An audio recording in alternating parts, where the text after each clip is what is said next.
కీర్తనల గ్రంథం 113వ కీర్తన.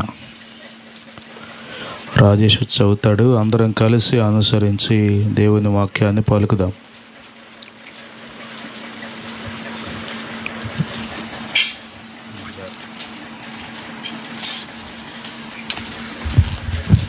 హల్లెలూయా. యెహోవాను స్తుతించుడి, యెహోవా సేవకులారా ఆయనను స్తుతించుడి, యెహోవా నామమును స్తుతించుడి. ఇది మొదలుకొని ఎల్లకాలము యెహోవా నామము సన్నుతింపబడునుగాక. సూర్యోదయం మొదలుకొని సూర్యాస్తమయం వరకు యెహోవా నామము స్తుతి నొందదగినది. యెహోవా అన్యజనులందరి ఎదుట మహోన్నతుడు. ఆయన మహిమ ఆకాశ విశాలమున వ్యాపించియున్నది. ఉన్నతమందు ఆసీనుడై ఉన్న మన దేవుడైన యెహోవాను పోలియున్నవాడెవడు? ఆయన భూమి ఆకాశములను వంగి చూడ ననుగ్రహించుచున్నాడు. ప్రధానులతో, తన ప్రజల ప్రధానులతో వారిని కూర్చుండబెట్టుటకై ఆయన నేల నుండి దరిద్రులను లేవనెత్తువాడు. పెంట కుప్పల మీద నుండి బేదలను పైకెత్తువాడు. ఆయన సంతులేని దానిని ఇల్లాలుగాను, కుమారుల సంతోషము గల తల్లిగాను చేయును. యెహోవాను స్తుతించుడి. ఆమేన్. చదవబడిన కీర్తన ప్రభు మన కొరకు ఆశీర్వదించును గాక. దయచేసి కూర్చోండి.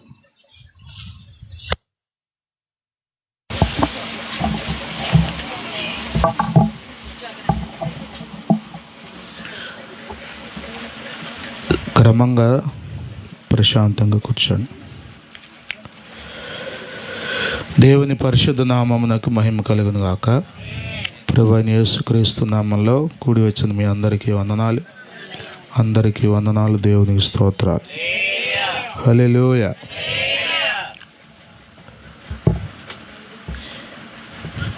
ఇశ్రాయేలీలు అనేక పండుగలు జరుపుకునేవారు. వాటిలో ప్రాముఖ్యమైన పండుగలను గురించి లేవియకాండం 23వ అధ్యాయంలో రాయబడింది. ఈ పండుగలు జరుపుకునే క్రమంలో 113వ కీర్తన నుండి 118వ కీర్తన వరకు ఈ 6 కీర్తనలు పాడి ప్రభువుని స్తుతించేవారని చరిత్ర చెప్తుంది. మరి ముఖ్యంగా పస్కా పండుగ రోజున పండుగలు మీకు తెలుసు. పులియని రొట్టెల పండుగ, ప్రథమ ఫలముల పండుగ, పస్కా పండుగ, ఇట్లా పండుగలు ఉన్నాయి. వాటిలో పస్కా పండుగప్పుడు భోజనం చేసే ముందు 113, 114 కీర్తనలు చదివేవాళ్ళంట, అంటే పాడేవాళ్ళు. భోజనం చేసిన తర్వాత 115 నుంచి 118 కీర్తనలు పాడేవాళ్ళంట.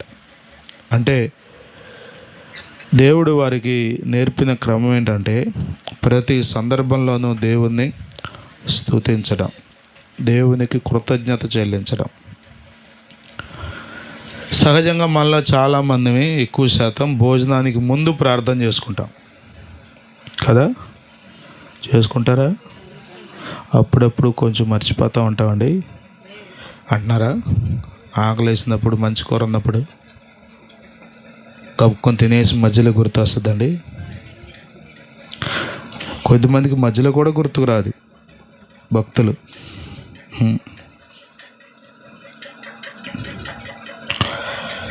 భోజనానికి ముందు ప్రార్థన చేసుకోవడం మనకు తెలిసిన విషయం.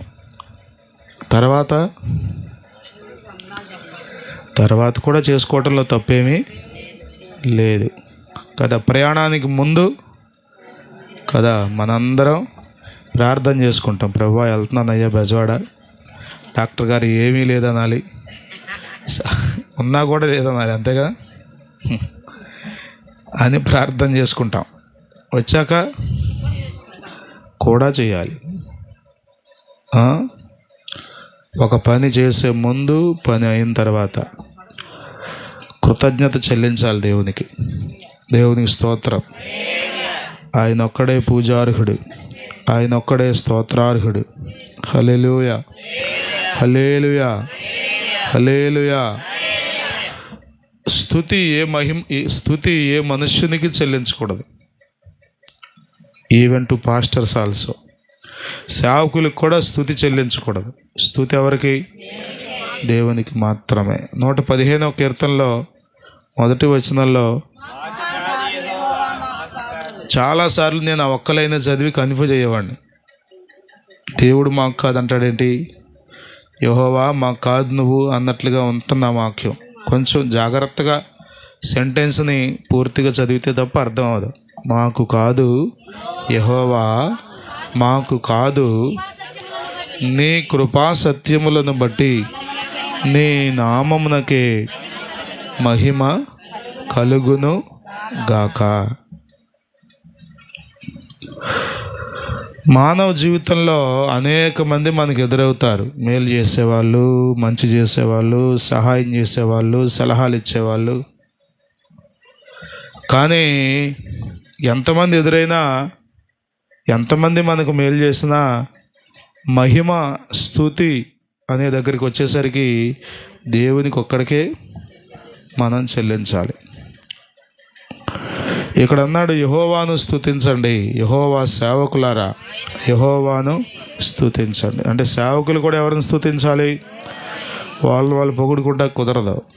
సేవకులు అంటే వారు కూడా మనుషులే. దేవుడు వారిని ఏర్పాటు చేసుకున్నాడు, దేవుడు వారిని ఎన్నుకున్నాడు.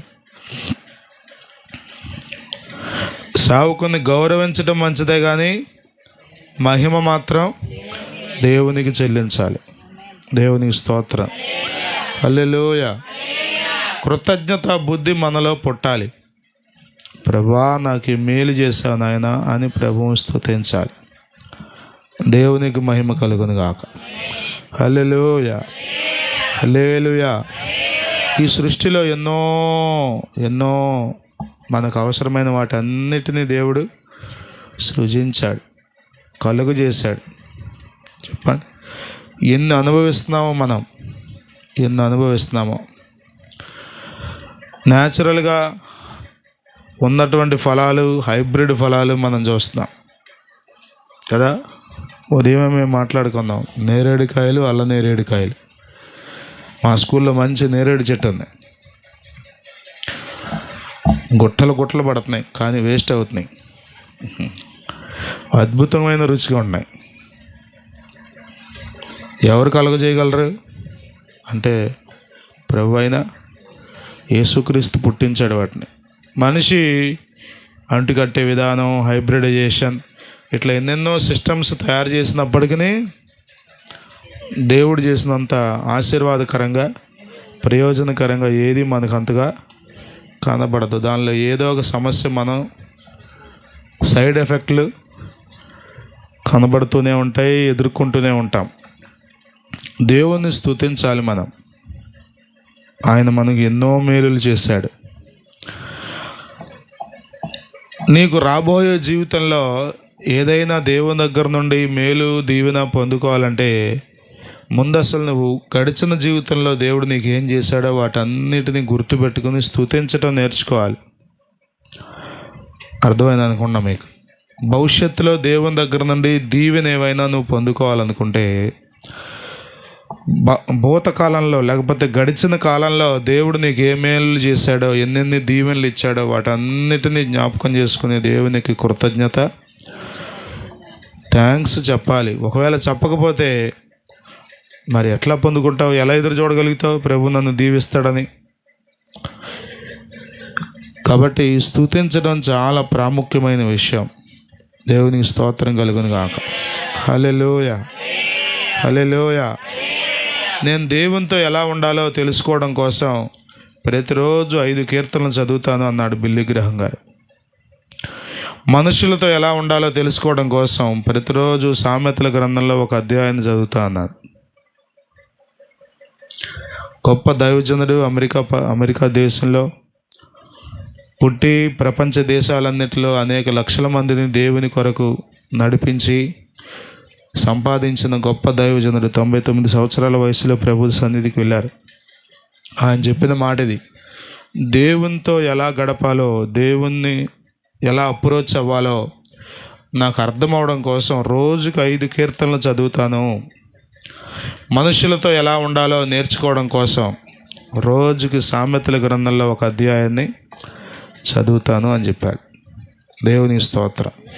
దేవుని ఆరాధించడం మీకు తెలియాలంటే, దేవుని స్తుతించడం మీకు తెలియాలంటే, దేవునితో గడపడం మీకు అర్థం అవ్వాలంటే, అర్థవంతంగా ఉండాలంటే మీరు కీర్తన గ్రంథాన్ని బాగా పఠించాలి, చదవాలి, ధ్యానించాలి. దేవుని స్తోత్రం. హల్లెలూయా. కాబట్టి సేవకులైనా కూడా దేవుణ్ణి స్తుతించాలి, ధనవంతులైనా దేవుణ్ణి స్తుతించాలి. ఎలాంటి వారైనా కానీ సమస్త ప్రాణులు దేవుని స్తుతింపబద్దులై ఉన్నారు. హల్లెలూయా, హల్లెలూయా. ఎల్లకాలము స్తుతింపదగిన నామం యేసయ్య నామం. హల్లెలూయా, హల్లెలూయా, హల్లెలూయా. మనుషులు రకరకాలైనటువంటి ఆలోచనలు కలిగి ఉంటారు. ఇదిగో ఈ సీజన్ ఇట్లా, ఆ సీజన్ అట్లా అని. ప్రతి సీజన్లో ప్రభువే స్తుతింపదగినవాడు. హల్లెలూయా, హల్లెలూయా.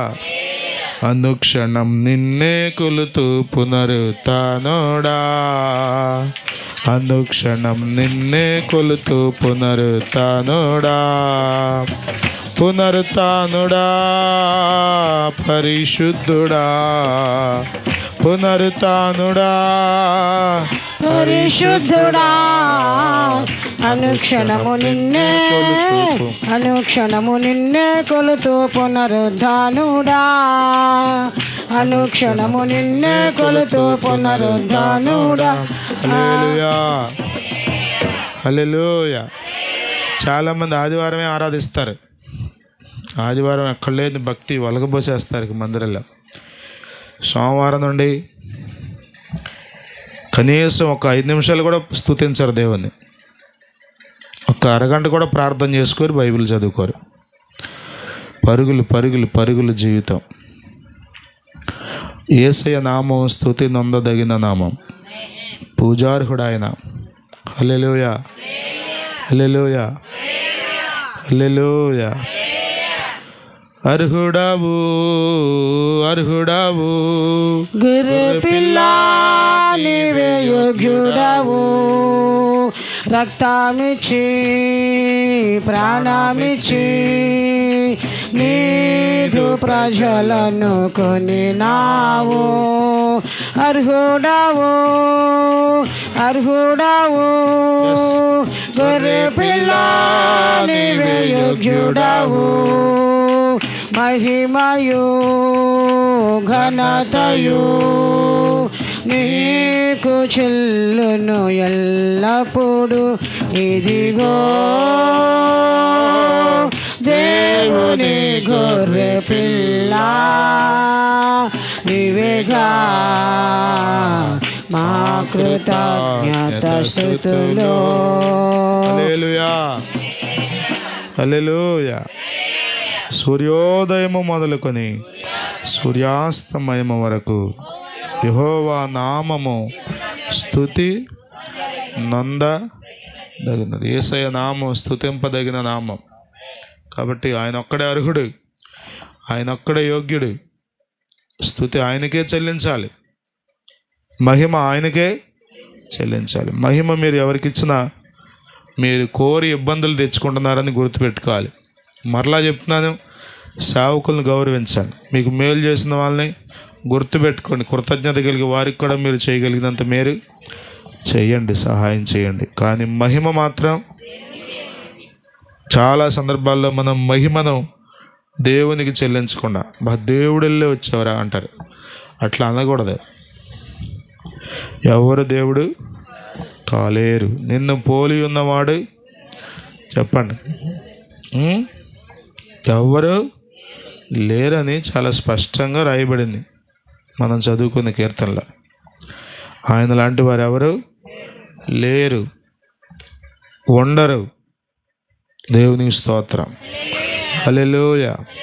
కాబట్టి స్తుతించాలి, మీరు స్తుతించాలి, స్తుతించడం నేర్చుకోవాలి. పిల్లలు కూడా ఊరికి మాటలు చెప్పుకుంటూ కాలక్షేపం చేయడం కాదు. ఈ దినాల్లో పిల్లలకి ఎన్ని మాటలు ఉంటాయో చెప్పుకొని చెప్పుకొని చెప్పుకొని మాటలు. మా స్కూల్లో పిల్లల్ని చూస్తాను ఎప్పుడు మాట్లాడుకుంటూనే ఉంటారు. ఈ రోగం ఆడపిల్లలకి ఉండేది ఒకప్పుడు, ఇది వీళ్ళకి కూడా అంటుకుంది. ఎవరికి? వీళ్ళు కూడా మాట్లాడుకున్నారు. ఏముంటాయో మాటలు నాకు అర్థం కాదు. ఏముంటాయి అన్ని మాటలు అంతసేపు మాట్లాడుకోవడం. స్తుతించండి. స్తుతించటం ద్వారా పరిస్థితులు మారిపోతాయి. స్తుతించటం ద్వారా దేవునికి మహిమ పైకెక్కుతుంది, పైనుండి క్రిందకు ఆశీర్వాదాలు దిగి వస్తాయి. ఆమేన్. స్తుతించడం చాలా అవసరం.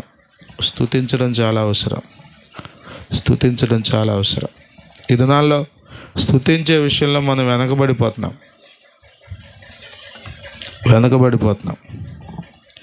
స్తుతించట్లా. మిగతా అన్ని మాటలు మాట్లాడుకుంటున్నాం కానీ, సణుక్కుంటున్నాం కానీ, ఏదేదో చేస్తున్నాం కానీ స్తుతించట్లా. మీ మనసు దేవుని మీద లగ్నం చేసి ప్రభువానికి వందనాలని ప్రభువుని స్తుతించే పనిలో మీరు ఉండండి. ఆమేన్. హల్లెలూయా, హల్లెలూయా. ప్రతి ముద్దకి స్తోత్రం చెప్పచ్చు, మీరు ప్రతి అడుగుకి స్తోత్రం చెప్పచ్చు. ఖర్చు పెట్టే ప్రతి రూపాయికి ప్రభువానికి వందనాలని మనం చెప్పాలి. దేవుని స్తోత్రం, హల్లెలూయా, హల్లెలూయా. కేవలం దేవుని కృప ద్వారా మనం బ్రతుకుతున్నాం. కాబట్టి మనం ఎల్లప్పుడూ ప్రభువుని స్తుతింపబద్ధులమై ఉన్నాం. మన గుండె నిండా స్తుతి, మన నోటి నిండా స్తుతి ఉండాలి. స్తుతి మాత్రమే ఉండాలి. ఆమేన్. అట్టి కృప ప్రభు మనకు అనుగ్రహించును గాక. ఈ కీర్తన ప్రభు మన వెనికిడిలో ఆశీర్వదించును గాక. ఆమేన్.